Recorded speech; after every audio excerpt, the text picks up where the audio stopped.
Project open করে নিব। আমরা দিস পিসিতে ডবল ক্লিক করলাম, সি ড্রাইভ, জ্যাম্প, htdocs, আমাদের project e-commerce dash livewire, double click, right mouse click করে গিট বা শেয়ার, এখানে আমরা লিখব PHP artisan serve, enter press করলাম।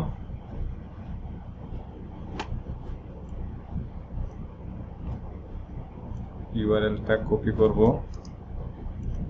যে কোনো একটা ব্রাউজার ওপেন করে নিলাম, পেস্ট এন্ড গো। এখান থেকে আমরা শপে ক্লিক করলাম, যে কোনো একটা প্রোডাক্টের উপর ক্লিক করতে পারি, add to cart, go to cart. গত ক্লাসে আমরা এখানে অ্যাপ্লাই কুপন কিভাবে করতে হয় সেটা দেখাইছিলাম। তো আজকে আমরা কি করব সেটা দেখাচ্ছি। প্রসিড টু চেকআউটে ক্লিক করার পর এই পেজটা আসছে। এখানে শিপিং কস্ট কিভাবে করতে হয় সেটা আজকে এখানে শেয়ার করব।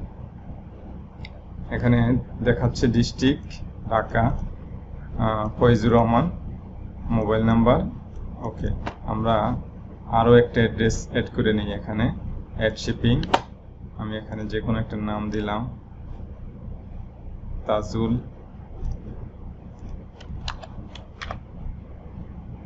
এখানে আমরা দিতে পারি TAJUL tajul@gmail.com।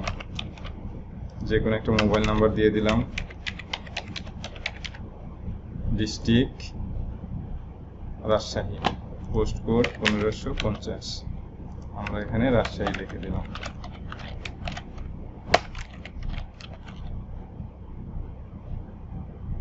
অ্যাড শিপিং এ ক্লিক করব, কিন্তু এখানে দেখাচ্ছে যে অ্যাড্রেস ফিল্ড ইজ রিকোয়ার্ড, তার মানে আমি একটা অ্যাড্রেসের যে টাইপ সেটা সিলেক্ট করি নাই।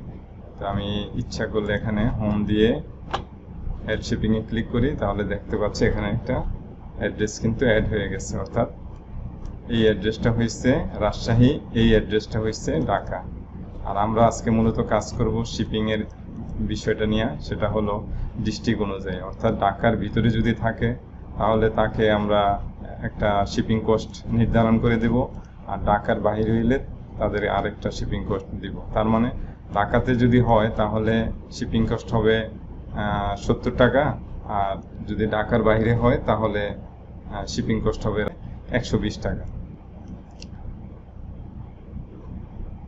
ঢাকার বাইরে হলে শিপিং কস্ট হবে 120 টাকা। এই কাজটা আমরা করব, এবং এটা কিভাবে করতে হয় ডিটেলস আলোচনা করব। এখানে আসার পরে একটা জিনিস খেয়াল করেন, যখন আমি এখানে ক্লিক করব, এখানে যখন ক্লিক করব তখন একটা ব্যাকএন্ডে একটা ঘটনা ঘটবে, সেটা হলো এখান থেকে আমরা এই যেখানে ক্লিক করব তার ডিস্ট্রিক্টটা আমরা মানে ধরব, এই ডিস্ট্রিক্ট অনুযায়ী আমরা শিপিং কস্টটা ফিক্সড করে দেব। ওকে, তো আমরা শুরু করি। প্রথম এখানে ক্লিক করতে হবে, তার মানে আমরা চেকআউট কম্পোনেন্টে যাব। আমরা এটা মিনিমাইজ করে রাখলাম, মিনিমাইজ PHP স্টোন দিয়ে আমরা আমাদের প্রজেক্ট ওপেন করে নিলাম।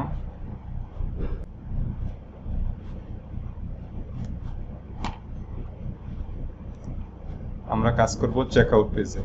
ওকে, এখান থেকে আমরা যাব লাইভওয়্যার থেকে চেকআউট component.blade.php ফাইল ক্লিক করলাম, আমরা এই পেজে আসছি। ওকে, তো address type, name, email, mobile, district, address, এগুলো কোথায় আছে একটু খুঁজে বের করি। ইয়েস, এগুলো এখানে আছে। তো আমরা এখানে একটা পাইছি রেডিও ইনপুট, এই ডিপ ট্যাগের ভিতরে আমরা কিন্তু ক্লিক করতেছি, এখানে ডিপ ট্যাগ, তার মানে এখানেই ক্লিক করতেছি আমরা। আমি আরেকটু বোঝার সুবিধার্থে দেখি, এটা কাট করি, কাট অথবা কপি, কাট করলাম, Ctrl+S প্রেস করলাম, দেখবেন এটা কিন্তু আর এখানে শো করবে না। ইয়েস, এখানে কিন্তু আর দেখাচ্ছে না। ওকে, আমি আবার Ctrl+Z দিয়ে নিয়ে আসলাম, এখন ঠিকই আবার এখানে দেখাচ্ছে। ওকে, আমরা এই জায়গায় কাজ করব, তার মানে আমি একটা এখানে মেথড লিখব, where colon click click dot prevent equal আমরা এখানে দিতে পারি একটা মেথডের নাম apply apply shipping charge shipping charge অথবা শিপিং কস্ট, যেটা আপনাদের ইচ্ছা দিতে পারেন, কোনো সমস্যা নাই। তো যেহেতু আমরা এখানে মেথড বানাইছি, আমরা যদি ক্লিক করি তাহলে কিন্তু একটা এরর পাবেন। দেখি হয় কিনা এররটা। ইয়েস, তার মানে বলতেছে যে unable to call component method public method apply shipping charge not found. তার মানে এই মেথডটা সে পায় নাই। তো আমরা এই মেথডটা তৈরি করে ফেলি। চেকআউট কম্পোনেন্ট ডট পিএসপি ফাইলে তৈরি করব। চেকআউট কম্পোনেন্ট ডট পিএসপি ফাইলে ক্লিক করলাম। আমরা যে কোনো একটা জায়গায়, অর্থাৎ আমরা যেহেতু ধারাবাহিকভাবে কাজ করতেছি, তো রেন্ডার মেথডের উপরে আমরা এই মেথডটা তৈরি করে ফেলি। Public function apply shipping charge. Okay, আমরা যদি এখানে ডিডি করি, এই লেখাটা আসে কিনা আমরা ক্লিক করলে সেটা এখন দেখতে চাচ্ছি। যদি এখানে ক্লিক করি তাহলে কিন্তু এটা আসছে। ওকে, এবার আমরা এখান থেকে কি করব সেটা এখানে বোঝার বিষয়। আপনারা বুঝে বুঝে করার চেষ্টা করেন, তাহলে দেখবেন কোনো কঠিন লাগতেছে না। এখানে আমি ক্লিক করব, আমি কিন্তু শুধুমাত্র এখান থেকে আমি যাতে ডিস্ট্রিক্টটা পাই, আমার কাজ শুধুমাত্র ডিস্ট্রিক্টটা নিয়ে। কারণ ঢাকা হইলে তার শিপিং চার্জ হবে 70 টাকা, আর ঢাকার বাইরে হইলে তার শিপিং চার্জ হবে 120 টাকা। এই কাজটাই আমরা এখানে করব। তো ক্লিক করব যাতে আমি এই ডিস্ট্রিক্টটা পাই। তো একটু খেয়াল করেন, এখানে এই শিপিং আমরা যে ফরিস লুপ চালাইছি, শিপিং এর ভিতর কিন্তু ডিস্ট্রিক্টটা আছে। আমি যদি localhost/phpMyAdmin আমাদের যে ডাটাবেস আছে সেটা যদি ওপেন করি,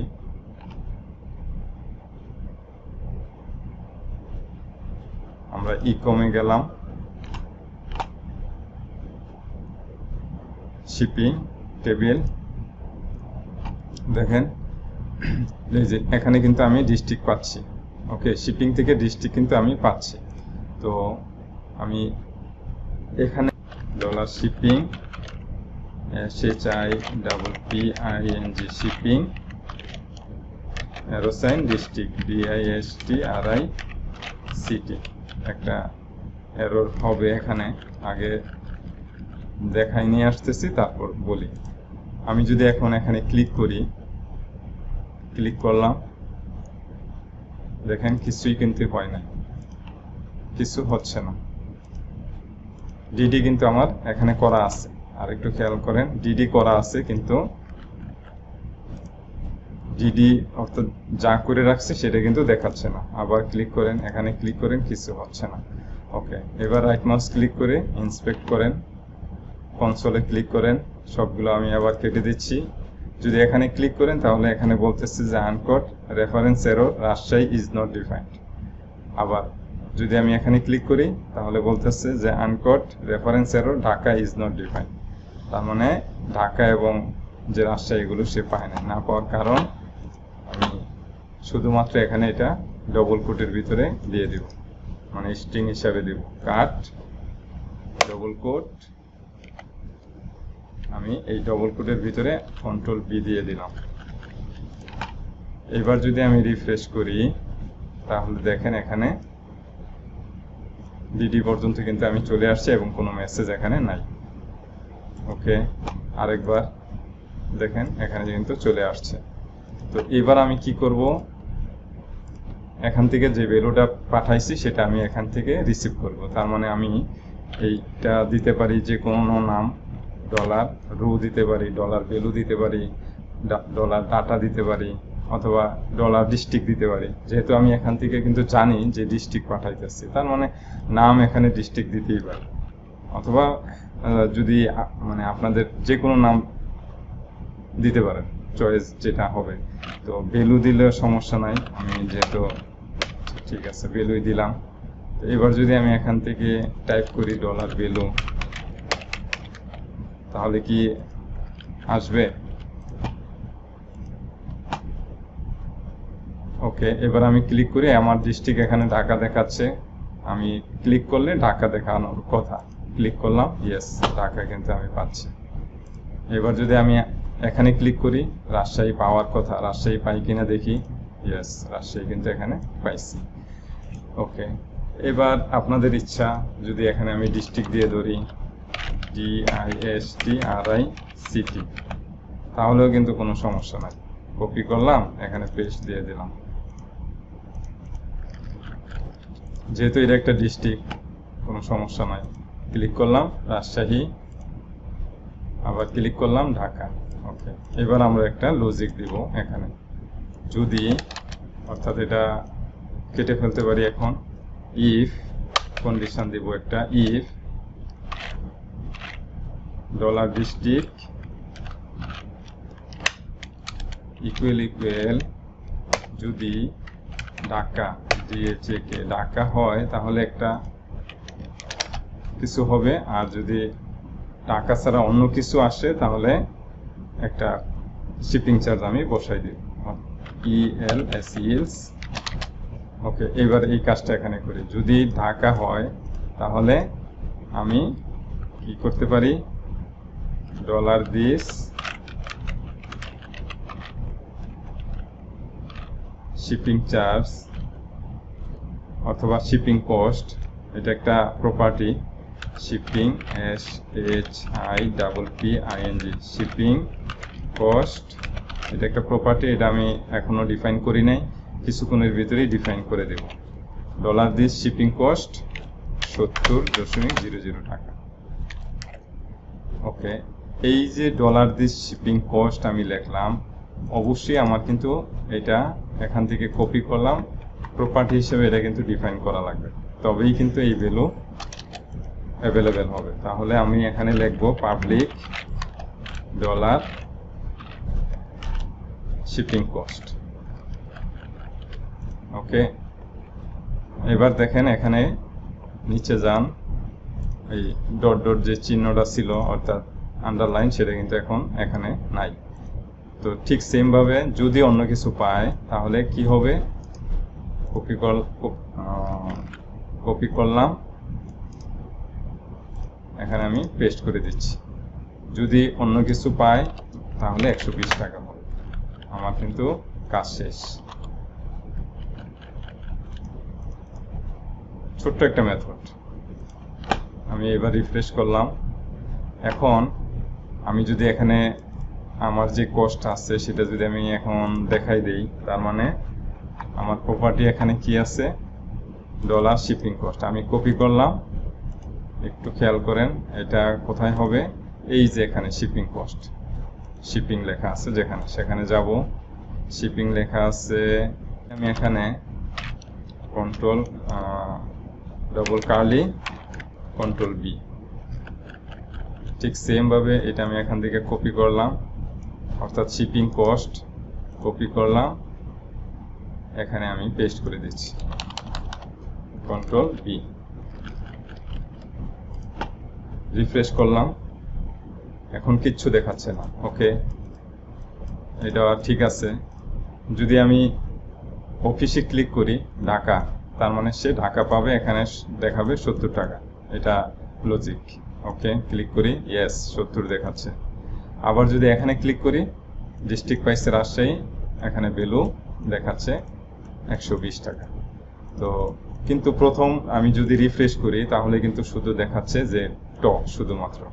ওকে, এইটা যে কোনো ভাবেই এটা সলভ করা যায়। তো আমি খুব সহজভাবে সলভটা করে দিচ্ছি এখানে, অর্থাৎ এটা আমি আর দেখাইতেই চাচ্ছি না, এই শিপিংটা দেখাইতেই চাচ্ছি না। যদি ক্লিক করে তাহলে এই শিপিং এর যে অপশন সেটা দেখাবে। তাহলে এখানে কি লিখতে পারি, @if dollar SHIPPING shipping cost যদি থাকে, তাহলে দেখাবে, আর না পাইলে তো দেখাবে না। @indeed। ঠিক সেম কন্ডিশন আমি যদি এখান থেকে কপি করি, আমাদের এটা আরেকটা কোথায় এখানে আছে, অর্থাৎ এই টিআর এর উপর থেকেই আমি দিয়ে দিচ্ছি @indeed। এখন ক্লিক করার আগ পর্যন্ত এখানে এই রিফ্রেশ করলে শিপিং এর বিষয়টাই দেখাবেন। ওকে, এবার আমরা যদি এখানে ক্লিক করি তাহলে শিপিং 70 টাকা এখানে দেখাইছে। আবার যদি হোমে ক্লিক করি, রাজশাহী 120 টাকা এখানে দেখাচ্ছে।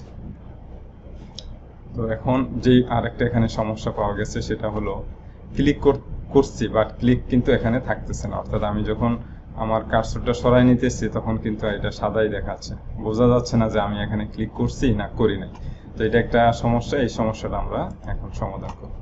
আমি আবার বলতেছি যে এখানে সাবটোটাল দেখাচ্ছে 377, টোটাল দেখাইতেছে 377। শিপিং কিন্তু আমি এখানে হাইড করে ফেলছি, যে যদি শিপিং অর্থাৎ এখানে ক্লিক করলেই শিপিং কস্টটা পাবে। শিপিং কস্ট থাকলে দেখাবে, না থাকলে এখানে দেখানোর দরকার নেই। ওকে, তো ক্লিক করলাম, শিপিং কস্ট যেহেতু ঢাকা এখানে দেখাচ্ছে 70। আবার এখানে ক্লিক করলাম, যেহেতু আমি রাজশাহীতে আছি অতএব আমার শিপিং কস্টটা এখানে চলে আসছে 120, কিন্তু এখানে বোঝা যাচ্ছে না যে আমি কোথায় ক্লিক করছি। তো এটা আসলে আমার অনেক কষ্ট করা লাগছে সলিউশনটা খুঁজে পাওয়ার জন্য। আমি খুব সহজভাবেই বলে দিচ্ছি যে আমি কি করে এটা সমাধান করছি। শুধুমাত্র এখানে প্রিভেন্ট, অর্থাৎ যেহেতু আমরা এটা একটা ডিপ টেগ নিচ্ছি, এখানে তো আর ফর্মের কোনো কিছু করি নাই, আমি এই প্রিভেন্ট এটা আমি কেটে ফেলি এখান থেকে। যদি এবার রিফ্রেশ করি, দেখেন আমার সলিউশন হয়ে গেছে। এখানে ক্লিক করলাম, ইয়েস, এখানে কিন্তু এখন সিলেক্ট অবস্থায় আছে। আবার এখানে ক্লিক করলাম, এই যে আবার ক্লিক করি, 100 ঢাকার ভিতরে 70, ক্লিক করলাম, রাজশাহী 120। ওকে, এখন আমার টোটাল তো আর বাড়ে নাই, টোটাল কিন্তু সেই সাব টোটালের যে ভ্যালু সেই ভ্যালুটাই দেখাচ্ছে। তো এটাও অনেক সহজ, এটাও কোনো কঠিন কিছু না, শুধুমাত্র যোগ করে দিলেই হয়। তো আমি প্রথম অবস্থায় এখানে যোগ করে দিচ্ছি, অর্থাৎ কুপন, অর্থাৎ এটা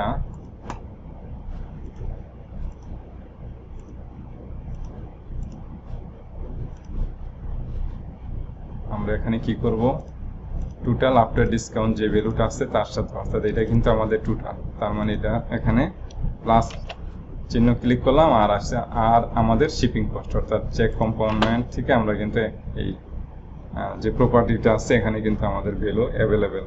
তাহলে ডলার শিপিং কস্ট, এটা আমরা লিখে দেব dollar shipping cost, SHIPPING shipping COST shipping cost.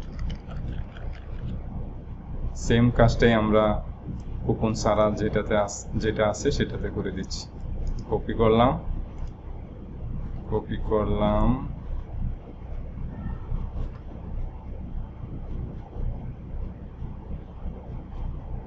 Yes, card instance card total, তার সাথে আমি এটা যোগ করে দেব, যোগ কন্ট্রোল বি। এবার যদি আমি রিফ্রেশ করি, 377 দেখাচ্ছে। ওকে, ভালো। অফিস ক্লিক করলাম, 70, তার মানে 377 যোগ 70। ক্যালকুলেটর নিয়ে আসেন, ক্যালকুলেটর 377 যোগ 70 447। যদি আমি এবার এখানে ক্লিক করি, 377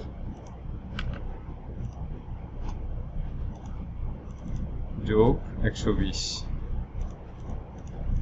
497। যদি এখানে ট্যাক্স দেখানোর ইচ্ছা হয় তাহলে ট্যাক্স তো অবশ্যই দেখাইতে পারেন, সেটা আপনাদের ইচ্ছা। ট্যাক্স দেখাইলে এই ট্যাক্সটাও পাস করে দিবেন, তাহলে যে টাকা আসে সেটাই এখানে শো করবে। তো আমরা এখানে আরো একটা ভুল আছে, সেই ভুলটা আপনাদের সাথে একটু শেয়ার করি। আমি যখন এখান থেকে এই দুইটা প্রোডাক্ট ডিলিট করে দিচ্ছি, ডিলিট তো এখান থেকে করাই যাবে এবং করে দিচ্ছি, দেখেন এখন একটা প্রোডাক্ট আছে, কিন্তু এখানে ঠিকই দুইটা প্রোডাক্ট দেখাচ্ছে। ওকে, এবার আরো একটা কাজ করি, আমি যদি এটা ডিলিট করে দেই, আমার কিন্তু এখানে চেঞ্জ হয় নাই। চেঞ্জ হবে কখন? যখন আমি রিফ্রেশ করব তখন। রিফ্রেশ করি, দেখেন এখন দেখাচ্ছে সাবটোটাল এবং দেখাচ্ছে টোটাল 0। ওকে, এই অবস্থায় যদি প্লেস অর্ডারে ক্লিক করে, যাতে কোনোভাবেই ডাটাবেজে মানে ডাটা না ঢুকে, সেই কাজটা আমরা করব।